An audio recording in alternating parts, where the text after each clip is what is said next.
आपने भी recently MacBook purchase किया है या फिर विंडोज़ से मैकबुक पर स्विच किया है तो आप एकदम सही जगह पर हैं।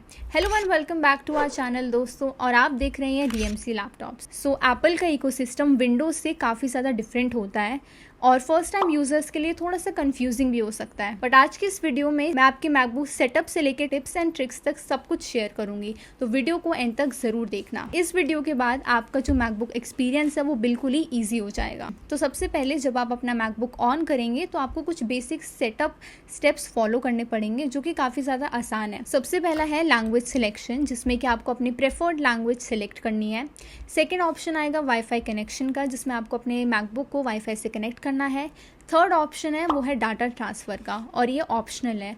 तो अगर आप पहले से मैकबुक यूज़ करते हो या फिर विंडो पीसी तो ये ऑप्शन आपको आएगा, बट फिलहाल के लिए आप इसे स्किप भी कर सकते हो। एंड फोर्थ और सबसे इंपॉर्टेंट है एप्पल आईडी। अगर आप पहले से एप्पल यूज़र हो तो इसमें आप अपनी एप्पल आईडी लॉगिन कर सकते हो, और अगर नहीं हो तो इसी में आप अपनी न्यू एप्पल आईडी बना सकते हो। एप्पल आईडी के बिना आप ऐप स्टोर, आई क्लाउड और एप्पल सर्विस का फुल फ़ायदा नहीं उठा पाओगे, तो मेक श्योर कि आप अपनी एप्पल आईडी ज़रूर बनाओ। ओके, सेटअप हो गया। अब सबसे पहले बेसिक से स्टार्ट करते हैं। जैसे विंडोज़ में हमें कंट्रोल की देखने को मिलती है, वहीं मैकबुक में हमें कंट्रोल की जगह कमांड की मिलती है। यानी कि कंट्रोल की के जितने भी फंक्शंस हैं वो मैकबुक में कमांड की करती है। जैसे विंडोज़ में कंट्रोल जेड से अंडू होता है, वैसे ही मैक में कमांड जेड से अंडू, कमांड सी से कॉपी और कमांड वी से पेस्ट होता है।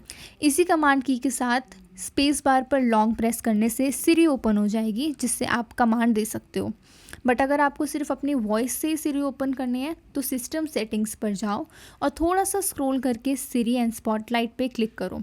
यहाँ से लिसन फॉर हे सिरी को अनेबल कर दो। इससे आपको कोई भी की प्रेस करने की कोई ज़रूरत नहीं पड़ेगी। जस्ट नॉर्मली अपने वॉइस से आपको हे सिरी बोलना है और आपकी जो सिरी है वो एक्टिवेट हो जाएगी। अब ये जो पूरा मैक सिस्टम है ना वो ड्रैग एंड ड्रॉप पर बेस्ड है। यानी कि अगर आपको एक फाइल को दूसरी फाइल में ट्रांसफ़र करना है तो सिंपली आप ड्रैग और ड्रॉप करके ये ईजिली कर सकते हो। इससे जो आपका काम है वो सेकेंड्स में हो जाता है। ड्रैग एंड ड्रॉप के बाद अब चलते हैं हम ट्रैक पैड्स पे, जो कि MacBooks like one of the highlights माना जाता है। बाय डिफॉल्ट आपको ट्रैक पैड पर फिजिकली प्रेस करना पड़ता है क्लिक करने के लिए, लेकिन अगर आप सिस्टम सेटिंग्स ओपन करके ट्रैक पैड में जाके ये टैप टू क्लिक अनेबल कर देते हो तो सिर्फ फिंगर से नॉर्मली टैप करने पर आपका क्लिक रजिस्टर हो जाएगा और ये ट्रैक पैड एफर्टलेसली आप यूज़ कर सकोगे। इसी तरह मैक में by default he right click भी डिसेबल होता है, बट सेटिंग्स में जाकर आप ये राइट क्लिक भी अनेबल कर सकते हो। ये ट्रैक पैड मल्टी जेस्चर्स को भी काफ़ी अच्छे से सपोर्ट करता है, तो चलो अब इसके जेस्चर्स को ही समझते हैं। नॉर्मल स्क्रॉल के लिए 2 फिंगर से ऊपर और नीचे आप ड्रैग करो। जूम इन के लिए 2 फिंगर से पिंच आउट और जूम आउट के लिए 2 फिंगर से पिंच इन करो। थंब और 3 फिंगर को इस तरह से स्प्रेड करके सारी विंडोज हाइड हो जाएंगी और सिर्फ डेस्कटॉप दिखेगा। और 3 फिंगर से ऊपर स्वाइप करो तो आपको सारी ओपन एप्लीकेशंस और विंडोज दिख जाएंगी, जो कि सुपर हेल्पफुल है मल्टीटास्किंग के लिए। अब बात करते हैं हम ऐप बटन्स की। तो विंडोज़ में आपको ये क्लोज, मिनिमाइज या मैक्सिमाइज वाले बटन्स टॉप राइट पे मिलते हैं, वहीं मैकबुक्स में ये जो बटन्स है सारे ये आपको टॉप लेफ्ट में मिलेंगे। ये रेड वाला कट करने के लिए, येलो वाला मिनिमाइज करने के लिए और जो ग्रीन वाला है वो मैक्सिमाइज करने के लिए। रेड क्रॉस वाले ऑप्शन से आपका जो ऐप है वो क्लोज तो हो जाएगा, बट वो बैकग्राउंड में चलता रहता है। जिसे परमानेंटली क्लोज करने के लिए आपको कमांड क्यू प्रेस करना पड़ेगा या फिर ऐप पर जाकर के राइट क्लिक करके क्विट का ऑप्शन सेलेक्ट करो, तो आपकी जो ऐप है वो परमानेंटली बंद हो जाएगी। सारे बेसिक चीज़ों को समझने के बाद अब इसके डेस्कटॉप पर चलते हैं और देखते हैं इसके कोर एलिमेंट्स को। तो टॉप लेफ्ट साइड पे ये है मेन्यू बार, जो कि डायनामिक होता है, मतलब जो ऐप आप यूज़ कर रहे होंगे उसके ऑप्शंस आपको यहाँ दिखेंगे। बट एक चीज़ जो कांस्टेंट रहेगी वो है ये एप्पल का लोगो, जिस पे क्लिक करके आप सिस्टम सेटिंग्स ओपन कर सकते हो, शट डाउन, रीस्टार्ट और फोर्स क्विट जैसे ऑप्शन को एक्सेस कर सकते हो। वहीं मेन्यू बार के साइड पर यानी टॉप राइट साइड पे ये है स्टेटस बार, जहाँ पे wifi, battery, date and time जैसे ऑप्शंस मिलते हैं। इस डेट एंड टाइम पे क्लिक करके आपको विजिट एरिया मिल जाएगा, जो कि आप अपने अकॉर्डिंग कस्टमाइज कर सकते हो। अब इसी स्टेटस बार में ये आइकॉन है कंट्रोल सेंटर का। यहाँ से आप wifi, Bluetooth, air drop, volume, display, brightness सब कुछ एडजस्ट कर सकते हो। और अगर आपको कंट्रोल सेंटर का कोई भी ऑप्शन मेन्यू बार में परमानेंटली चाहिए तो सिंपली कमांड की प्रेस करके ड्रैग करो और मेन्यू बार में ड्रॉप कर दो।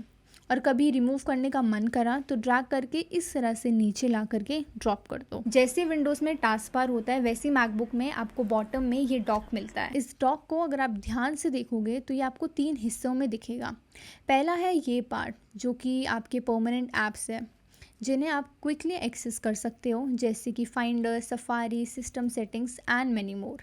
सेकेंड पार्ट है ये जहाँ आपके करंटली ओपन ऐप्स या फिर फेवरेट ऐप्स रहते हैं। अगर आप इनमें से कोई भी ऐप परमानेंटली यहाँ डॉक पर रखना चाहते हो फॉर दैट क्विक एक्सेस, तो उस ऐप को ओपन करो, राइट क्लिक करके ऑप्शंस में जाके कीप इन डॉक सेलेक्ट करो और अब ये ऐप परमानेंटली आपके डॉक पर दिखेगी। और थर्ड पार्ट है आपके फाइल्स, फोल्डर्स एंड ट्रैश। ये आइकन है ट्रैश बिन का जहां आप अपनी अनवांटेड फाइल्स और ऐप्स को डिलीट करने के लिए ड्रैग करते हो। इसी डॉक में आपको ये ब्लू फेस आइकन मिलेगा, ये है फाइंडर जो कि बहुत काम की चीज है। तो अब इसे समझते हैं। विंडोज में जैसे फाइल एक्सप्लोरर होता है, मैक में उसके लिए ये फाइंडर दिया गया है। क्लिक करके लेफ्ट साइड बार में आपको फेवरेट्स, iCloud ड्राइव, लोकेशंस और टैग्स मिलेंगे जहाँ से आप अपनी सारी फाइल्स और फोल्डर्स देख सकते हैं। इसके ऊपर साइड में लेआउट कस्टमाइजेशन के डिफरेंट ऑप्शंस मिलते हैं जिससे कि आप अपने फाइल्स को अलग अलग तरीके से देख सकते हो। अगर आपको किसी भी फाइल का क्विक एक्सेस प्रीव्यू करना है तो फाइल को सिलेक्ट करो और स्पेस बार प्रेस कर दो, आपको उसका क्विक प्रीव्यू मिल जाएगा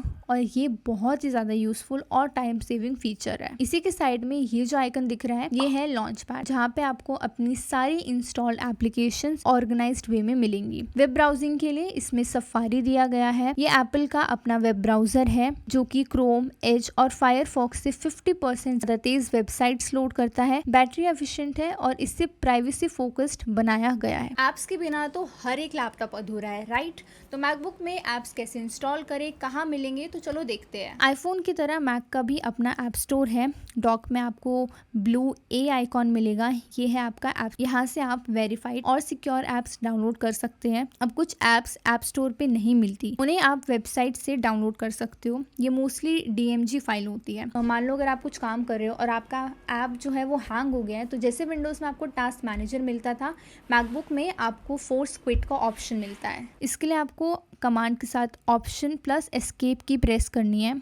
जो ऐप हैंग है उसे सेलेक्ट करो और फोर्स क्विट पे क्लिक कर दो। स्क्रीनशॉट लेना भी मैकबुक में काफ़ी ज़्यादा इजी है। जैसे कि आप देख सकते हो कि मैं इस पूरे पेज का स्क्रीनशॉट ले रही हूँ, तो उसके लिए मुझे सिंपली कमांड के साथ शिफ्ट और 3 प्रेस करना है, तो ये मेरे पूरे पेज का स्क्रीनशॉट आ जाएगा। बट अगर मुझे किसी स्पेसिफिक एरिया का स्क्रीनशॉट लेना है तो उसके लिए कमांड के साथ शिफ्ट प्लस 4 सेलेक्ट करो, जिससे कि आपको उस एरिया को सिलेक्ट करना है। एरिया सेलेक्ट करने के बाद ये आपका स्क्रीनशॉट होके आ जाएगा।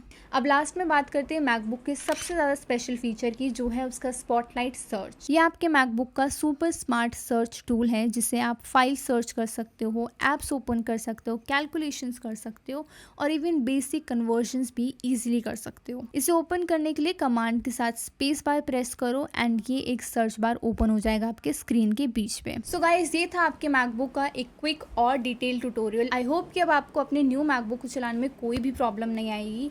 रिमेंबर, मैकबुक एक बहुत ही ज़्यादा पावरफुल और विंडोज़ से काफ़ी ज़्यादा डिफरेंट मशीन है, तो थोड़ा सा टाइम लगेगा एडजस्ट होने में, but you will love it. बाकी अगर आपको वीडियो अच्छी लगी हो तो लाइक कर देना और हमारे चैनल को सब्सक्राइब कर देना।